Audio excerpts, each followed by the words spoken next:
Los 10 seres más misteriosos de la Biblia. Número 1. Los 24 ancianos. La Biblia menciona numerosas entidades que han fascinado a la humanidad durante generaciones. ¿Quiénes son los 24 ancianos? Más allá de lo que podemos entender y ver, se encuentra un espléndido salón del trono en el cielo resplandeciente con luz divina y majestad. Este lugar es excepcional, ya que allí reside el ser más poderoso del cosmos. La travesía de Juan a la isla de Patmos y sus visiones posteriores, incluida la de los 24 ancianos, es uno de los relatos más fascinantes de la Biblia. En medio de las maravillas del reino sobrenatural, una presencia particular resalta. Un grupo de 24 ancianos, vestidos con túnicas blancas y coronas doradas, sentados en tronos alrededor del trono supremo. ¿Quiénes son estas figuras? ¿Cuál es su propósito aquí? Después de dirigirse a las 7 iglesias, Juan se encontró súbitamente en la misma sala del trono de Dios, donde vio a Dios en un trono que parecía hecho de piedras preciosas. Alrededor de este trono había 24 tronos adicionales, y en ellos se encontraban los 24 ancianos, que llevaban túnicas blancas y coronas doradas en sus cabezas. Los ancianos, junto con las 4 criaturas vivientes en torno al trono, se inclinaron ante Dios, arrojando sus coronas y proclamando: «Eres digno, oh Señor, de recibir gloria, honor y poder, porque tú creaste todas las cosas y por tu voluntad existen y fueron creadas». Apocalipsis capítulo 4, versículo 11, no contiene información específica sobre quiénes son los 24 ancianos. Sin embargo, es muy posible que representen a la Iglesia. Algunos suponen que podrían ser seres angelicales, aunque esto es poco probable. Está claro que comparten el reino con Cristo, ya que están sentados en tronos. Se afirma con frecuencia que la Iglesia reina y gobierna junto a Cristo. En este contexto, la palabra griega para ancianos no se emplea para ángeles, sino solo para referirse a personas que han alcanzado una edad avanzada y están en posición de liderar, dado que los ángeles no envejecen. Por eso, el término anciano no les puede ser aplicado. Aunque los ángeles pueden aparecer vestidos de blanco, este color se asocia más comúnmente con los creyentes, ya que simboliza la justicia de Cristo que se nos otorga durante la salvación. Los ancianos llevan coronas de oro, lo que sugiere que no son ángeles, ya que estos no reciben coronas ni se ha demostrado que las lleven.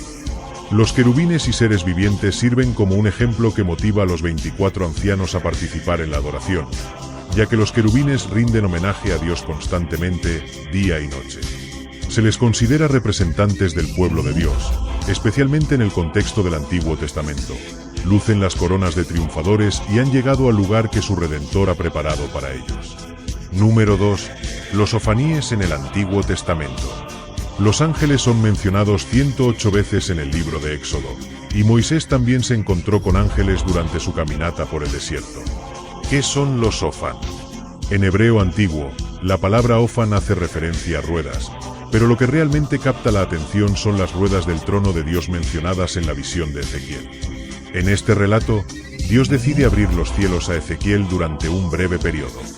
La narración de esta visión inicial de Ezequiel se considera uno de los textos más complejos para traducir de todo el Antiguo Testamento. Ezequiel comienza relatando su ubicación al momento de presenciar la visión, intentando articular algo que carecía de una descripción clara, utilizando comparaciones para dar una idea de lo que experimentó. Mientras Ezequiel observa, se aproxima una nube oscura y amenazante, repleta de relámpagos y fuego, que proviene del norte. Dentro de esta nube, se encuentran 4 seres resplandecientes que emiten una intensa luminosidad. Antes de ver a los seres conocidos como querubines, Ezequiel identifica criaturas. Tras su visión de los querubines, Ezequiel se percata de las ruedas, que son similares a las de un carro. La mejor manera de imaginar lo que Ezequiel presenció es a través de un giroscopio. Ezequiel estaba tratando de describir algo que podía desplazarse en cualquier dirección sin necesidad de girar. Es fundamental recordar que Ezequiel intentaba captar lo indescriptible. En ese momento, mientras observaba a los seres vivientes, se dio cuenta de que una rueda yacía en el suelo, al lado de los seres, y cada uno de los 4 poseía una rueda. La apariencia de estas ruedas y su funcionamiento se asemejaban al topacio brillante, y todas compartían la misma forma. ¿Sabías que Jesús enfrentó al diablo en el desierto? Tras pasar 40 días y noches sin ninguna comida o bebida, Jesús se encontraba físicamente vulnerable. Fue entonces cuando el maligno se le apareció, cubierto de oscuridad, con una presencia inquietante. En primer lugar, con un tono engañoso, susurró: «Si eres el Hijo de Dios, transforma estas rocas en alimento». Sin embargo, Jesús mantuvo su postura. No solo de alimento vive el ser humano. El maligno, persistente, lo llevó a la cima del templo y le dijo: «Échate, porque los ángeles te rescatarán». Pero Jesús contestó: «No pondrás a prueba al Señor tu Dios». Finalmente, en un gesto de soberbia, mostró todos los reinos de la tierra y dijo: «Todo esto se te dará si te arrodillas ante mí». Pero Jesús, con un poder divino, respondió: «A tu Dios adorarás, y a solo Él servirás». Humillado, el maligno se retiró. Luego, los ángeles llegaron para brindar consuelo al Salvador. Si el Hijo de Dios fue tentado, ¿qué te lleva a creer que tú estarás exento de las oscuridades que acechan en tu vida? Dios permite que Satanás torture a Job con el fin de poner a prueba esta valiente afirmación, pero le impide que acabe con la vida de Job. En un solo día, Job recibe 4 noticias, cada una informándole sobre la muerte de sus ovejas, sus sirvientes y sus 10 hijos a causa de ladrones, invasiones o desastres naturales. En medio de su dolor, Job rasga sus vestiduras y se afeita la cabeza, pero durante sus oraciones sigue alabando a Dios. Satanás vuelve a aparecer ante Dios, quien le proporciona otra oportunidad de evaluar a Job. Él maldice su día de nacimiento, comparando la existencia con la luz y la oscuridad, deseando nunca haber venido al mundo y que su llegada hubiera estado envuelta en sombra. Al sentir que vivir solo aumenta su sufrimiento, cuestiona por qué Dios juzga a las personas por lo que hacen cuando puede fácilmente corregir o perdonar sus fallas. Job se muestra confundido sobre cómo un ser humano puede cumplir cabalmente con la justicia divina, ya que las maneras de Dios son un misterio insondable. A raíz de esta prueba, Job llega a su límite, volviéndose resentido, ansioso y horrorizado, lamentando que Dios permita que los malvados prosperen mientras él y muchos hombres rectos padecen. Job desea desafiar a Dios y expresar su descontento, pero se siente incapaz de encontrarlo de manera física. Cree que la sabiduría está oculta para la humanidad, pero decide buscarla, temiendo a Dios y evitando el mal. Finalmente, Dios opta por intervenir en varias ocasiones. Job elevó sus oraciones pidiendo hablar con Dios, y su deseo fue escuchado. Las interacciones entre Dios y Job ocurren en medio de una tormenta, donde se nota el humor en cómo Dios se dirige a él. Dios recuerda a Job su rol como el creador del universo, revisando su espléndido trabajo de crear y mantener el mundo, preguntándole si podría hacer lo mismo. Luego le cuestiona si tiene la capacidad de juzgar, sugiriendo que es arrogante pensar que Dios tiene que justificarse. Job se siente muy pequeño al respecto y eventualmente, contesta que se siente indigno, preguntándose cómo puede responder. Confiesa que ha hablado una vez, pero no tiene respuestas, y aunque lo intentó de nuevo, decide que no dirá más. En la segunda parte de su discurso, Dios no habla de su naturaleza como creador, sino sobre sus criaturas, empleando nuevamente el humor. Le pregunta a Job su opinión sobre el Behemoth, como si estas criaturas fantásticas tuvieran las respuestas a preguntas importantes de la vida. Mira ahora, el Behemoth que hice contigo. Come hierba como un buey. Observa su fuerza en los lomos y su poder en los músculos de su abdomen. Mueve su cola como un cerdo. El cedro tiene los tendones de sus muslos entrelazados. Sus huesos se asemejan a tubos de bronce, y sus miembros son similares a barras de hierro. Él representa el inicio de los senderos de Dios. Solo su creador tiene la capacidad de acercarse a él con su espada. Anteriormente, la atención se centraba más en el enigma de los seres vivos, pero en el presente la atención se ha desplazado hacia el temor, y aún así, la grandeza de las obras de Dios.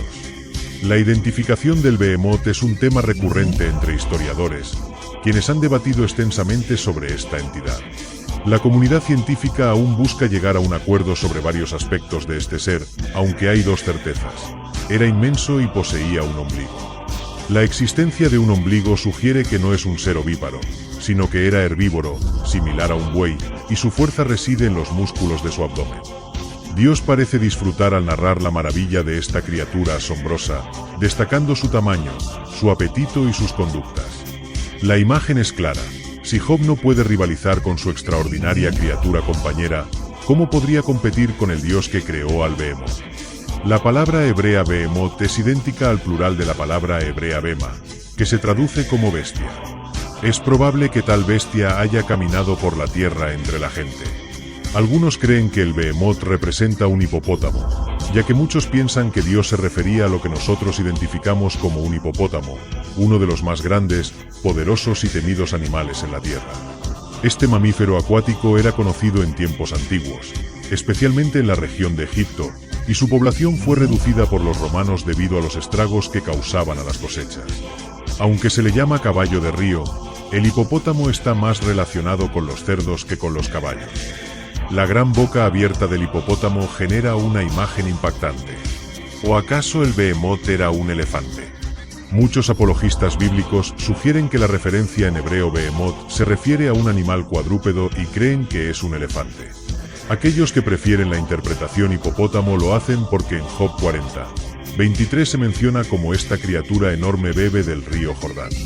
A partir del versículo 19, parece que la entidad descrita en la narrativa de Job era demasiado colosal para que las personas de esa época pudieran vencerla. Estas descripciones no pueden corresponder a ningún animal contemporáneo. A través de la historia, los seres humanos han cazado, matado y domesticado elefantes para diversas funciones, como el trabajo y la guerra. Cuando el libro de Job hace alusión al behemoth como el más grande de los senderos de Dios, lo retrata como tan poderoso que solo su creador puede acercar su espada a él. Te animo a que compartas tu valiosa opinión en los comentarios. Si este material fue útil para ti, suscríbete y dale un me gusta. Adiós.